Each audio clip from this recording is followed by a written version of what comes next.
Jamais sans la grâce, une dévotion matinale proposée par l'Église évangélique de la grâce en collaboration avec l'Institut théologie de Cotonou.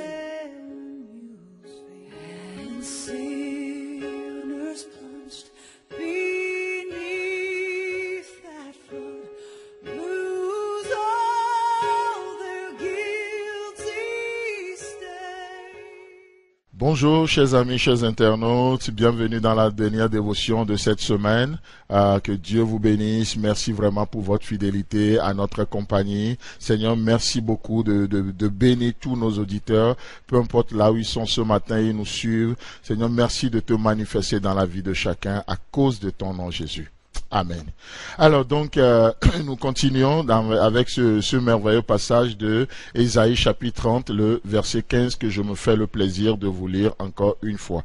Il est écrit, car ainsi a parlé le Seigneur, l'Éternel, le Saint d'Israël. C'est dans la tranquillité et le repos que sera votre salut, et c'est dans le calme et la confiance que sera votre force. Mais vous ne l'avez pas voulu. Alors donc, on avait vu dans la semaine déjà qui est celui qui nous parle dans ce passage. C'est quelqu'un de très avisé, quelqu'un de bien placé. Et donc justement, hier, nous avions vu deux attitudes que ce dernier nous donne. Pourquoi? Parce qu'il est notre créateur, non seulement notre créateur, mais il est aussi devenu notre papa, il est devenu notre père. Et il sait de quoi nous sommes faits. Et il nous donne le secret pour une vie chrétienne épanouie. Et c'est vraiment merveilleux. Et connaissant l'homme, sachant de quoi nous sommes faits, il nous dit, c'est dans la tranquillité et le repos que sera votre salut. Vous cherchez le salut, vous cherchez à vous tirer d'affaire, à vous en sortir. Dieu dit, l'heure n'est pas pour les inquiétudes. Aujourd'hui, l'inquiétude ne doit pas être au programme. Bannissons l'inquiétude de nos vies. C'est avec raison que Dieu nous dira dans le Proverbe chapitre 12, le verset 25, l'inquiétude dans le cœur de l'homme là-bas, mais une bonne parole le réjouit. Amen. L'inquiétude dans le cœur de l'homme là-bas. Et quand il est dit que l'inquiétude dans le cœur de l'homme là-bas, ça veut dire l'inquiétude dans le cœur de l'homme l'affaiblit. Il le rend moins que rien. Il le déstabilise. Vous voyez? Et Dieu connaissant ça, et connaissant toutes choses, il nous dit, ne vous inquiétez de rien. Il dit, c'est dans la tranquillité et le repos que sera votre salut. Et c'est dans le calme et la confiance. Pas la confiance en nous-mêmes, mais la confiance en celui qui nous parle. Dans la confiance de celui qui nous a fait, de celui qui nous donne le pouvoir d'aller plus loin, de résister, de surmonter, de triompher des épreuves. Celui qui nous amène à toujours triompher. Il dit, c'est dans la confiance en lui que sera votre force. Et Dieu est tellement merveilleux. Dieu est tellement merveilleux. Et ce même passage dans la version Parole de vie, il est écrit, vous serez sauvés seulement en vous tournant vers moi et en restant calme. Ça c'est une version dynamique, une version amplifiée. Vous serez sauvés seulement.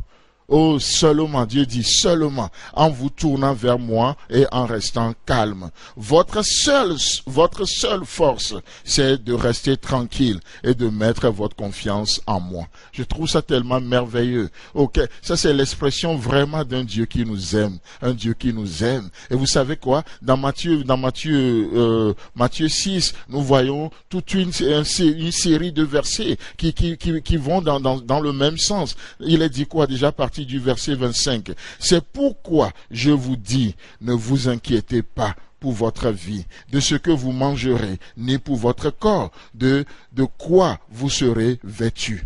La vie n'est-elle pas plus que la nourriture, et le corps plus que le vêtement? On va considérer le verset 25 là.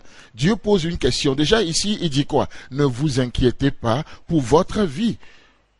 Ne vous inquiétez pas pour votre vie dans cette journée. Je ne sais pas qu'est-ce qui te tourmente, qu'est-ce qui te préoccupe, mais Dieu est formel. Ne vous inquiétez pas. Presque c'est un ordre qu'il nous donne. Ne vous inquiétez pas pour votre vie, ni de ce que vous allez manger, ni pour votre corps, de quoi vous serez vêtus. Vous savez pourquoi Dieu nous dit ça? Il pose déjà la question. La vie n'est-elle pas plus que la nourriture et le corps plus que le vêtement?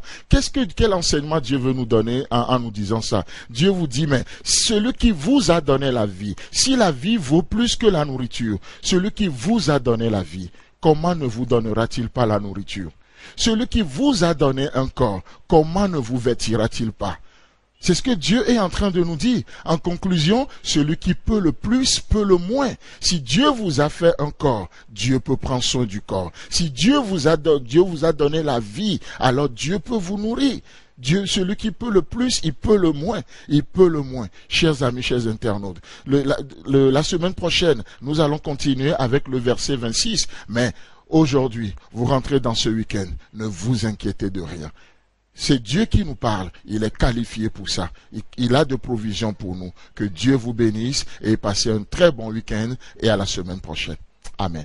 C'est tout le temps que nous avons. Si vous avez aimé cette dévotion, parlez-en à vos amis. Parlez-leur du message de la grâce et de ce qu'il fait en vous. Pour un sujet de prière, une question ou plus d'informations, contactez-nous. Téléphone 64 88 35 87 ou 96 42 69 05 ou par WhatsApp au 94 75 80 20.